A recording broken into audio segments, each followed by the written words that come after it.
Welcome to our new series, inspired by a chilling account submitted by W. James Blantyre, who writes on behalf of his friend, the esteemed Dr. Tan. Prepare to journey deep into the unknown, where science and fear collide, and the dense shadows of the Amazon rainforest conceal secrets not meant for human eyes. Join us as we uncover Dr. Tan's harrowing tale, one that will leave you questioning what truly lies beyond the veil of our understanding. You may find this account hard to believe. I know I still do. But as a man of science, a field researcher with decades spent studying the complexities of rainforest ecosystems, I have always valued evidence, observation, and analysis over superstition or folklore. That conviction served me well for years, until now. It began on an unassuming morning deep in the upper Amazon basin. The air was thick, 87% humidity by my instruments, and clung to my skin like a damp second layer. Around us, the canopy loomed with an emerald density that felt almost alive, shadows shifting in ways that played tricks on the eyes. Insects droned their endless hypnotic hum, rising and falling in waves. Mateo, my guide, worked wordlessly at the river's edge, prepping our battered canoe with practiced efficiency. His machete hung loose at his side, worn smooth where his fingers habitually gripped the handle. He glanced up briefly, the brim of his sweat-stained hat shading his expression, but I could still see the unease in his eyes. "We shouldn't go further, Doctor," he said softly, his voice low and edged with something I couldn't place. He gestured upstream, into the shadowy ribbon of water disappearing into the unknown. "Up there, the forest is not good." It was the kind of vague warning locals often give, half folklore, half gut instinct. I'd heard them before. Stories of cursed groves, silent trees, restless spirits. But I wasn't here for ghost stories. I was here for answers. "Strange clearings," Mateo continued after a pause. "Circular patches where nothing grows, no moss, no insects, not even fungi. Just silence, emptiness, and soil that feels—" He hesitated, choosing his next word carefully. "Wrong."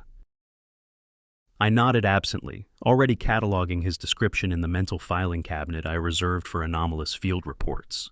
I'd come equipped: soil sample vials, environmental sensors, spectrometers, notebooks filled with messy, ink-smudged observations from earlier days. These tools felt reassuring, concrete, objective, measurable. I adjusted my backpack straps, feeling the familiar dig of nylon into my shoulders, a physical reminder of my purpose. "Strange is exactly why we're here, Mateo," I said, offering what I hoped was a confident smile. But even as I spoke, a thin sliver of doubt lodged itself somewhere in the folds of my brain. Science is about patterns after all, the repetition of observable phenomena, the comfort of predictable outcomes. And this felt like a break in the pattern. Mateo pushed the canoe into the slow-moving water and gestured for me to step aboard. I paused at the edge, letting my gaze linger on the dense, unmoving tree line ahead. The jungle swallowed everything: light, sound, certainty. How strange can a patch of bare earth really be, I thought. After a few hours, higher upstream, we noticed a change. The forest looked less dense. It intrigued me. It seemed like a good place to look around. We decided to pull ashore. Not far from the river, we came across an opening in the vegetation. The clearing revealed itself like a wound in the dense green fabric of the jungle, a perfectly circular patch of lifeless earth, carved with a precision that defied natural explanation. Around its perimeter, the trees stood rigid, their branches twisted away as though recoiling from some invisible force. The underbrush was absent, insects silent, and the usual rustle of small creatures foraging through the leaves had been swallowed by a suffocating quiet. I stepped forward cautiously, boots sinking slightly into the loose soil at the clearing's edge. My environmental sensor beeped faintly on my wrist. Surface temperature elevated, moisture levels anomalously low. The soil was wrong. Kneeling, I brushed gloved fingers across its surface. The earth felt rubbery, pliant in a way that soil simply shouldn't be. The coloration was uneven, charred black fading into sickly gray, like bruised skin stretched thin over fractured bone. "Quema del diablo," Mateo muttered behind me, his voice sharp, low. "The devil's burn." I turned slightly, catching his silhouette against the pale edges of the clearing. Mateo was not a man prone to dramatics. His pragmatism had been one of the reasons I'd hired him. Yet, his knuckles were bloodless around the hilt of his machete, his shoulders stiff as steel cables. "There are stories, Doctor," he continued, reluctant but driven by some quiet compulsion. "Old ones. Places like this. Dead places. The elders speak of serpentine devils, beings from beneath the ground or from above. They come in lights, great lights, and they take people, explorers, hunters, entire families, just gone."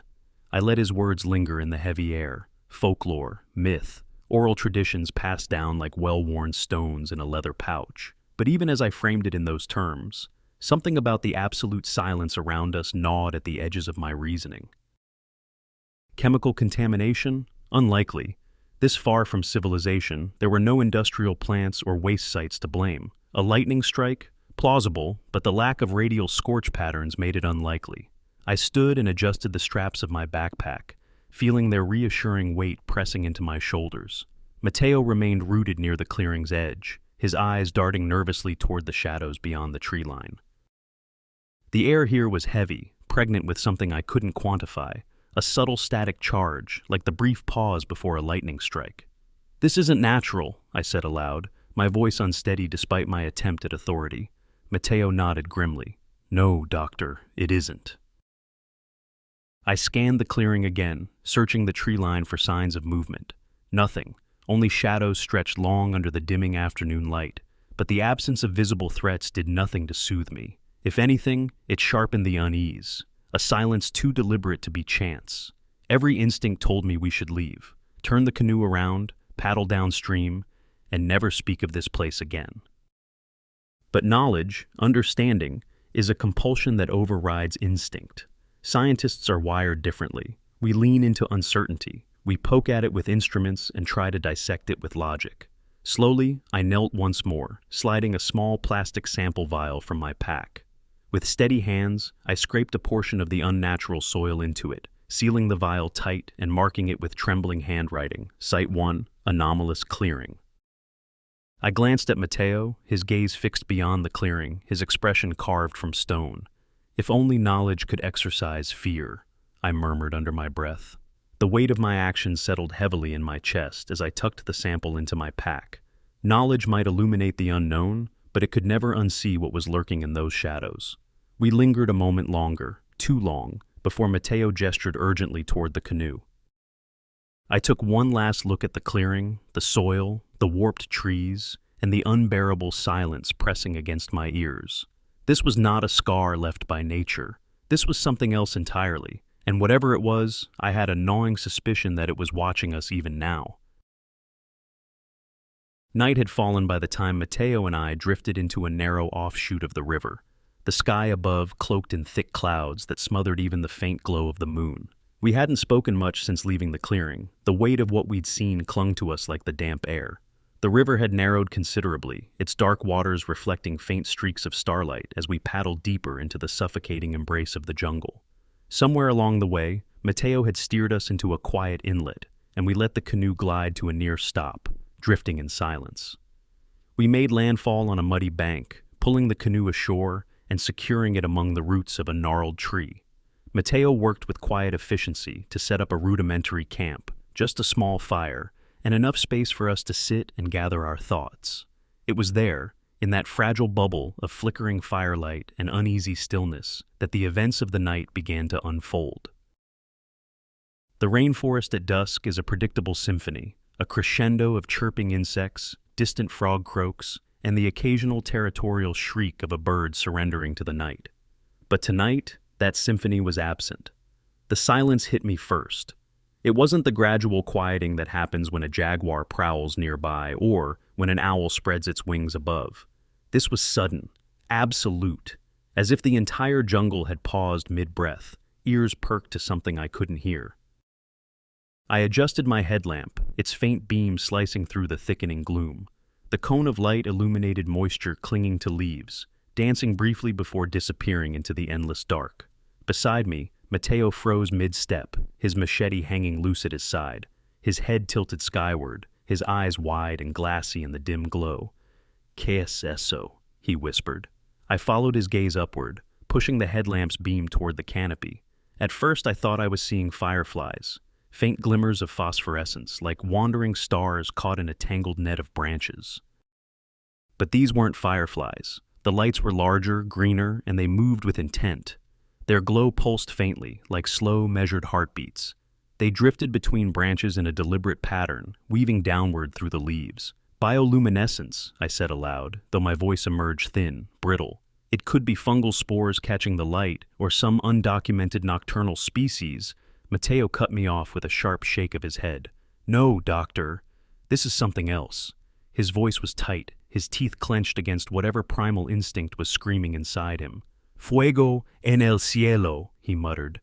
Fire in the sky. The elders spoke of it. Lights that come before the scaly ones descend. The air turns still. The jungle holds its breath. The phrase lodged itself in my brain like a thorn. Fire in the sky. I opened my mouth to respond, to offer a rational counterpoint, a calm, scientific hypothesis. But the words caught somewhere in my throat. Because Matteo was right about one thing. The air itself felt wrong. It was thick, electric, vibrating with an energy I could feel against my skin. Every breath was a struggle, like pulling syrup into my lungs. The lights hung there, flickering softly. For a moment, I thought I could see shadows moving between them, suggestions of shapes, slivers of something alive threading through the emerald glow. "Do you see that?" I whispered. Matteo didn't respond, holding his machete high. I forced myself to think, to analyze. Animals react to stimuli. If this were natural, some migratory swarm, or an unknown phototactic insect, the ecosystem wouldn't have fallen silent. But the jungle had fallen silent. The lights didn't move like insects. They hovered, they watched, and worst of all, they waited. It was the patience that unsettled me most. They weren't reacting to us. They weren't retreating or advancing. They simply hung there, suspended in the humid air, like sentinels. Time warped. Minutes felt like hours. My body ached from holding still, but I dared not move. Somewhere deep in my chest, primal instinct screamed at me to run, but my brain refused to relinquish control. Matteo broke the stillness first. He took one cautious step back, his boots sinking slightly into the wet earth. I followed instinctively, my gaze locked on the drifting lights. We didn't speak. We didn't need to. Some part of us, some ancient instinct buried deep in the marrow of our bones, understood. Whatever those lights were, they were not meant for us to see. The canoe came into view, half hidden in the gloom by ferns and slick mud. Matteo shoved it back into the water, his movements tight, precise, without wasted motion. As I stepped into the canoe, I risked one last glance at the canopy. The lights still hung there, suspended between branches like ghostly lanterns. Fire in the sky, Matteo muttered again under his breath. I wanted to laugh it off, dismiss his words as folklore and superstition, but I couldn't, because deep down, some part of me, a quiet, trembling part, knew he was right. As the canoe slipped into the slow current, the lights began to fade, swallowed by the heavy curtain of mist and leaves, but the silence remained, and somewhere in that silence, something was still watching. We didn't sleep that night, or at least I didn't. After the strange lights in the canopy and the suffocating stillness of the jungle, closing my eyes felt impossible, and we sat in the damp darkness, listening. The jungle was slowly waking again. Frogs croaked, insects buzzed, and distant night birds called to one another. But despite the return of these sounds, something felt off, like a song played slightly out of tune. Matteo hadn't spoken in hours. He sat with his machete across his lap, his eyes fixed on the trees where the green glow had flickered earlier. I wanted to speak, to suggest we leave immediately, but the words felt absurd. Leaving where? Going how? The river was an ink-black ribbon in the dark, and whatever was out there, it felt patient, watching. At some point, the sky began to pale, a gradual lightening of the oppressive black. The gray dawn brought no comfort, only clarity. We had to move. Matteo broke the silence. "We should go now, doctor, before it comes back." I nodded wordlessly. We could not simply drift anymore. We had to get the canoe moving. The mist clung low to its surface, swirling softly as our paddles cut through it. Neither of us dared look back at the shore. It felt safer to move in the emerging daylight. The tributary was narrow, and we were rowing for almost an hour. Our nerves were still raw and our senses sharp. Mateo broke the silence again. "Doctor, do you hear that?" At first I thought it was the distant cry of a bird, or perhaps the hum of insects amplified by fatigue. But no, it was silence again. Complete, suffocating silence. The jungle had stopped breathing. We were surrounded by dense foliage on both sides, the trees leaning over the water like skeletal guardians. The mist seemed thicker here, the light dimmer despite the rising sun. And then we heard it, the growl, a low, resonant rumble vibrating through the still morning air. Mateo froze, his paddle halfway out of the water. My hand tightened on my own paddle, knuckles white. "Jaguar," Mateo whispered, his voice tight. But I could see it in his eyes. He didn't believe his own words.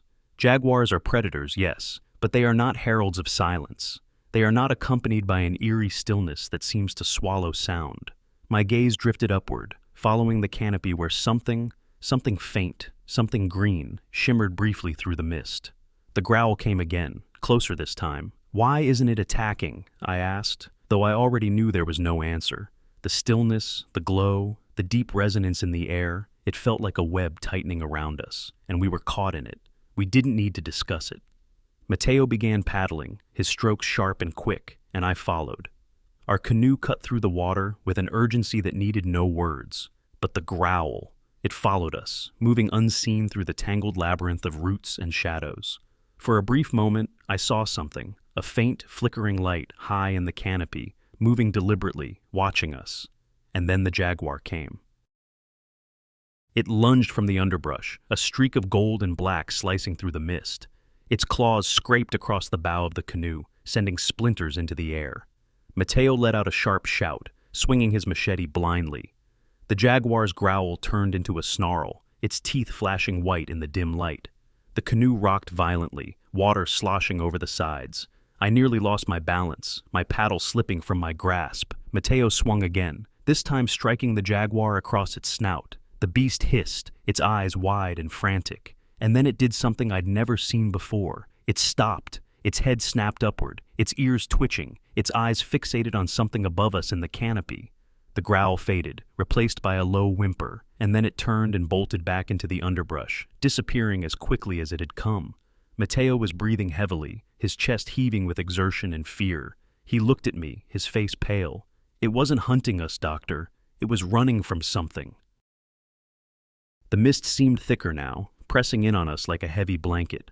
Above, faint flickers of green light pulsed softly, like distant beacons. We paddled in silence, our movements clumsy but determined. The river felt endless, a winding ribbon leading us deeper into something vast and unknowable. The air was thick with moisture and dread. Eventually, the waterway narrowed and the jungle pressed closer on both sides. The sun was fully up now, but its light felt weak, unable to penetrate the dense foliage. Mateo guided the canoe into a small inlet, pulling us toward a muddy bank. We disembarked cautiously, our boots sinking into the soft earth. "We rest here," Mateo said firmly, "but not for long." I nodded, my eyes scanning the tree line, the shadows, the faint green light still flickering in the distance. We were intruders in this place, out of our depth and woefully unprepared for whatever was unfolding around us. But for now, we had a moment to breathe. And yet, deep in my chest, that vibration still lingered, the hum of something vast and patient, waiting just beyond the veil of trees. We were not safe, not yet.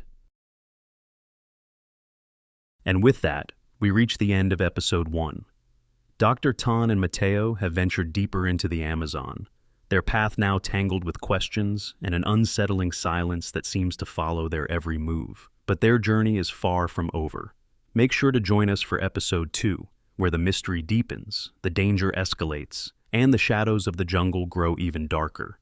Don't forget to like, subscribe, and turn on notifications so you don't miss the next chapter of this chilling adventure. We'll see you in the next episode. Until then, stay curious and stay cautious, and please tell us below if you like this new series format and what you think of W. James Blantyre's story.